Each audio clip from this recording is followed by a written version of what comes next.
Hi friends, welcome back to Mazhathulli creations. ഈ channel നിങ്ങൾ ആദ്യമായിട്ടാണ് കാണുന്നതെങ്കിൽ സബ്സ്ക്രൈബ് ചെയ്യാൻ മറക്കല്ലേ. ഗിരിയുടെ വീട്ടിലാണ് ഇപ്പോൾ നന്ദിനിയും മീനാക്ഷിയും ഉള്ളത്. ഗിരി കുറച്ച് സാധനങ്ങളൊക്കെ വാങ്ങിച്ചുകൊണ്ട് വന്നിരുന്നു.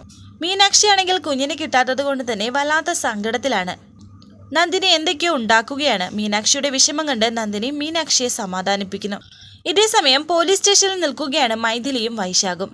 പോലീസ് അവർ തമ്മിലുള്ള ബന്ധം ചോദിക്കുന്നുണ്ട്. ഞാൻ ACP കാർത്തികിന്റെ ഭാര്യയാണെന്ന് പറയുമ്പോൾ തന്നെ പോലീസ് പറയുന്നു, ആ കഥകളൊക്കെ ഞങ്ങൾക്കറിയാം, അതൊന്നും ഇവിടെ പറയണ്ട.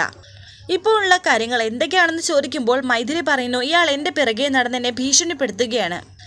അതെന്തിനാണെന്നാണ് ഞാൻ ചോദിക്കുന്നത്. വെറുതെ നടന്ന് ഒരാളെ ഭീഷണിപ്പെടുത്തുമോ? അതിനൊരു കാരണം വേണ്ടേ എന്നൊക്കെ പോലീസ് ചോദിക്കുമ്പോൾ ഞാൻ പറയാമെന്ന് വൈശാഖ്. പോലീസ് വൈശാഖിനെ ദേഷ്യത്തോട് സംസാരിക്കുന്നുണ്ട്. നീ മിണ്ടരുത്, നിന്റെ കാര്യം പുറകെ എന്നൊക്കെ പറയുന്നു. ഇനി മേഡം പറയേ, എന്താണ് നിങ്ങൾ തമ്മിലുള്ള പ്രശ്നമെന്ന് ചോദിക്കുമ്പോൾ മൈഥിലി പറയുന്നുണ്ട്, അയാളിപ്പോൾ എൻ്റെ കുഞ്ഞിനെ വേണമെന്ന് പറഞ്ഞാൽ എൻ്റെ പിറകെ നടക്കുന്നത്. അയാളുടെ കയ്യിൽ കിട്ടിയാൽ എൻ്റെ കുഞ്ഞിനെ അയാൾ കൊന്നു കളയും. എൻ്റെയും എൻ്റെ കുഞ്ഞിൻ്റെ ജീവനും അപകടത്തിലാണ്. ഞങ്ങൾക്ക് പോലീസ് പ്രൊട്ടക്ഷൻ വേണമെന്ന് മൈഥിലി പറയുന്നു. മറ്റൊരു പോലീസുകാരൻ ഇത് കേൾക്കുകയും അത് ഒരാളെ വിളിച്ചു പറയുകയും ചെയ്യുന്നു. എല്ലാം കേട്ടതിന് ശേഷം പോലീസ് വൈശാഖിനെ ലോക്കപ്പിൽ അടയ്ക്കുന്നു. മീനാക്ഷി വിഷമത്തോടെ നിൽക്കുകയാണ്. നന്ദിനി മീനാക്ഷിയോട് പറയുന്നുണ്ട്, മോളെ പുറത്താരോ വന്നെന്ന് തോന്നുന്നു, ഗിരി ആയിരിക്കും, മോളൊന്ന് പോയി നോക്കിക്കേ.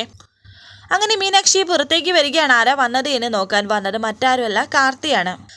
കാർത്തിയെ കാണുന്ന മീനാക്ഷി വളരെ സങ്കടത്തോടെ കാർത്തിയെ നോക്കുന്നു. മീനാക്ഷി എന്ന് പറഞ്ഞ് മീനാക്ഷിയുടെ അരികിലേക്ക് വരുമ്പോൾ കരഞ്ഞുകൊണ്ട് അകത്തേക്ക് പോവുകയാണ് മീനാക്ഷി. മീനാക്ഷി എന്ന് വീണ്ടും കാർത്തി വിളിക്കുകയും മീനാക്ഷി നിൽക്കുകയും ചെയ്യുന്നു.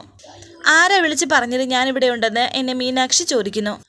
അതൊക്കെ ഞാനിവിടെ എത്തിയെന്ന് കാർത്തി പറയുമ്പോൾ മീനാക്ഷി കാർത്തിയെ കെട്ടിപ്പിടിച്ച് കരയുന്നുണ്ട്. എല്ലാം ഞാൻ അറിഞ്ഞു, നമ്മുടെ കഷ്ടകാലം മാത്രം തീരുന്നില്ലല്ലോ മീനാക്ഷി എന്ന് കാർത്തി. എൻ്റെ വൈകുമോൾ എൻ്റെ കൂടെ ഇല്ലെങ്കിൽ ഞാൻ മരിച്ചു പോവും കാർത്തിയേട്ട എന്ന് പറഞ്ഞ് പൊട്ടിക്കരയുകയാണ് മീനാക്ഷി. കാർത്തി മീനാക്ഷിയെ സമാധാനിപ്പിക്കുന്നു. ഈ സമയം നന്ദിനി അവിടേക്ക് വരികയും ആ കാഴ്ച കാണുകയും ചെയ്യുന്നു.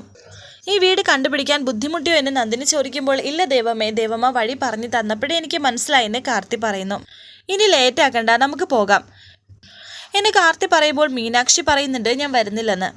മുത്തശ്ശിയും ഞാൻ വഴക്കിട്ടാണ് പിരിഞ്ഞത് എന്ന് പറഞ്ഞ് മീനാക്ഷി അവിടെ ഉണ്ടായ കാര്യങ്ങൾ പറയുന്നു. അതുകൊണ്ട് കുഞ്ഞില്ലാതെ ഞാൻ ചെമ്പകമംഗലത്തേക്കില്ലെന്ന് മീനാക്ഷി പറയുന്നു. ഇത് ഉറച്ച തീരുമാനമാണോ എന്ന് കാർത്തി. എങ്കിലും ഞാനും ചെമ്പകമംഗലത്തേക്ക് പോകുന്നില്ല, എൻ്റെ ഭാര്യയും അമ്മയും ഇവിടെയല്ലേ, ഞാനും ഇവിടെ താമസിക്കുന്നുള്ളൂ എന്ന് കാർത്തി പറയുന്നു. അത് വേണ്ടെന്ന് മീനാക്ഷി. അതെന്താ വേണ്ടാത്തത്? എനിക്ക് നിന്നെ പിരിഞ്ഞിരിക്കാൻ സാധിക്കില്ല, എനിക്ക് നീ ഇല്ലാതെ ജീവിക്കാൻ കഴിയില്ലെന്നൊക്കെ കാർത്തി പറയുന്നു. എനിക്കും അങ്ങനെ തന്നെയാണ്, പക്ഷേ ഞങ്ങളോടൊപ്പം കാർത്തിയേട്ടൻ നിന്നാൽ അതിൻ്റെ പഴി കേൾക്കുന്നതും ഞങ്ങൾ തന്നെയായിരിക്കും. ഞങ്ങൾ കാർത്തിയേട്ടനെ തട്ടിയെടുത്തെന്ന് എല്ലാവരും പറയുമെന്ന് മീനാക്ഷി പറയുന്നു.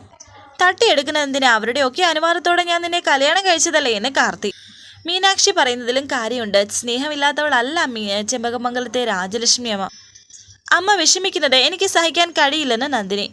പിന്നെ എന്ത് ചെയ്യുമെന്ന് കാർത്തി പറയുമ്പോൾ മീനാക്ഷി പറയുന്നു, കാർത്തിയേട്ടൻ ഇവിടെ എപ്പോൾ വേണമെങ്കിലും വരാലോ, ഞങ്ങൾ ഇവിടെ താമസിക്കുന്നുണ്ടെന്ന് മുത്തശ്ശിക്ക് തോന്നാതിരുന്നാൽ മതി. ദേവമ്മ പറഞ്ഞത് ശരിയാണ്, ഇത് വലിയൊരു വഴക്കായി വളർത്തിക്കൊണ്ട് പോകണ്ട. എങ്കിൽ അങ്ങനെ ചെയ്യാം. എന്തായാലും ദേവമ്മ മീനാക്ഷിക്ക് കൂട്ടായിട്ടുണ്ടല്ലോ, ആ ഒരു ഉറപ്പ് മതി എനിക്ക്. എന്നാൽ പിന്നെ ഞാൻ പോയിട്ട് വരാമെന്ന് കാർത്തി. കഞ്ഞി വെച്ചിട്ടുണ്ട്, മോനത് കഴിച്ചിട്ട് പോയാൽ മതിയെന്ന് നന്ദിനിയും പറയുന്നുണ്ട്. പിന്നീട് കാണിക്കുന്നത് ചെമ്പകമംഗലത്തേക്ക് ഇപ്പോൾ ഒരാൾ വരുന്നു. സാവിത്രി പുറത്തേക്ക് വന്ന് നോക്കുന്നുണ്ട് ആരാണെന്നറിയാം.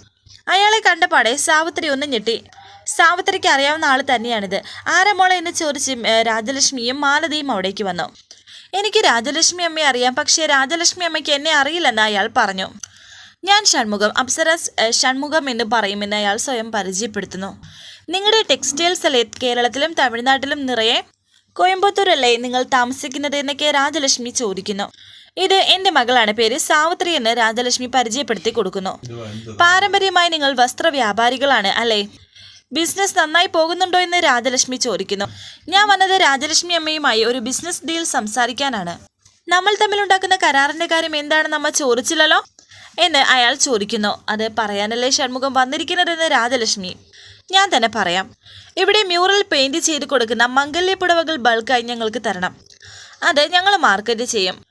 അത് ഞങ്ങൾ ചെമ്പകമംഗലം മംഗല്യപ്പുടവകൾ എന്ന് നിങ്ങളുടെ പേരിൽ തന്നെ കൊടുക്കും. വലിയ പരസ്യങ്ങൾ കൊടുത്ത് പുടവ ഒന്നിച്ചു തരുമ്പോൾ സാരി ഒന്നിന് നമ്മൾ വില ഒന്നങ്ങോട്ടിടും. ഞങ്ങൾ എത്ര രൂപയ്ക്ക് വിൽക്കുന്നു എന്ന് നിങ്ങൾ തിരക്കേണ്ട കാര്യമില്ലെന്നും അതല്ലേ ബിസിനസ് എന്നും ചെമ്പകമംഗലത്ത് നിർമ്മാണം അപ്സരസ്. എനിക്ക് ഈ മംഗല്യപ്പുടവകൾ വിദേശത്തേക്ക് കയറ്റുമതി ചെയ്യാനും പ്ലാനുണ്ട്. ഇത് നമ്മൾക്കും നിങ്ങൾക്കും വലിയൊരു ബിസിനസ്സാണ് എന്നും അയാൾ പറഞ്ഞു. അത് സാവിത്രിക്ക് അങ്ങോട്ട് ഇഷ്ടമാകുന്നു. ഇത് നല്ല ബിസിനസ് അമ്മയെ സമ്മതിച്ചേക്ക് എന്ന് സാവിത്രി രാജലക്ഷ്മിയോട് പറയുന്നുണ്ട്.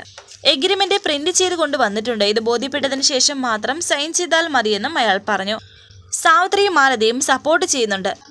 അങ്ങനെ രാജലക്ഷ്മി അതിൽ സൈൻ ചെയ്യുന്നു. ഇത് സാവിത്രിയുടെയും അയാളുടെയും ഒരു പ്ലാൻ തന്നെയാണ്. അഡ്വാൻസ് എഗ്രിമെന്റിൽ എഴുതിയിട്ടില്ല. എത്ര വേണമെന്ന് നിങ്ങൾ പറഞ്ഞാൽ മതിയെന്നും അയാൾ പറഞ്ഞു.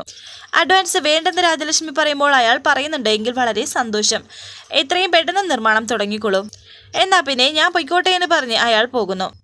കോടികളുടെ ബിസിനസ് നടക്കുന്നതാണ്. ഇതിനകത്ത് കാശ് ഒഴിയില്ല, നമുക്ക് തകർക്കാമെന്ന് മാലതി പറയുന്നു. അയാളോടൊന്ന് പോയി. കൈമൾ എല്ലാം കഴിഞ്ഞതിന് ശേഷം അവിടേക്ക് വന്നു. കൈമളേട്ട ഉറങ്ങിക്കോട്ടെ എന്ന് വിചാരിച്ചാൽ ഞാൻ വിളിക്കാതിരുന്നതെന്ന് രാജലക്ഷ്മി പറയുന്നു. ഞാൻ ഉറങ്ങുമല്ലായിരുന്നോ, വെറുതെ കിടക്കായിരുന്നു എന്ന് കൈമൾ പറയുമ്പോൾ രാജലക്ഷ്മി പറയുന്നു, ഇവിടെ ചില കാര്യങ്ങൾ നടന്നു. അച്ഛ ഒരു ബിസിനസ് ഡീലെന്ന് സാവിത്രി പറഞ്ഞു. രാജലക്ഷ്മി അതിനെപ്പറ്റി വിശദീകരിച്ച് പറയാൻ തുടങ്ങിയപ്പോൾ കൈമൾ കൈയെടുത്ത് കാണിച്ചിട്ട് നിർത്താൻ പറയുന്നു. എനിക്കിപ്പോൾ ബിസിനസ് കാര്യം കേൾക്കാനുള്ള മനസ്സിലെന്ന് പറയുന്നുണ്ട്. ഇത് കൈമളേട്ടൻ അറിഞ്ഞേ പറ്റുമെന്ന് പറഞ്ഞ് രാജലക്ഷ്മി ഉള്ള കാര്യം പറഞ്ഞു കൊടുക്കുന്നു. ഇതെല്ലാം ചില മാരണങ്ങൾ ചെമ്പകമംഗലത്തിൽ നിന്ന് വിട്ടുപോയ ലക്ഷണങ്ങളാണ്. കണ്ടില്ലേ വലിയ വലിയ ബിസിനസ്സുകാർ ഇങ്ങോട്ട് കയറി വന്നത് എന്ന് മാലതി പറയുന്നു. ഇതിന് ഞാൻ മറുപടി പറഞ്ഞാൽ ചെറുതായി പോകുമെന്ന് കൈമൾ പറയുന്നു. എന്നിട്ട് കൈമൾ അവിടെ നിന്ന് ദേഷ്യത്തോടെ പോകുന്നു. ഇനി ഈ മംഗല്യപ്പുടവയുടെ കാര്യം നമുക്ക് ഒന്നേന്ന് തുടങ്ങാം. കയ്യിൽ പണവും വേണമല്ലോ. ഈ വീട്ടിലാണെങ്കിൽ ആർക്കും ഒരു സ്വരുമയും ഇല്ല. എല്ലാവരും അവരവരുടെ കാര്യം നോക്കിപ്പോയെന്നും രാജലക്ഷ്മി പറയുന്നു.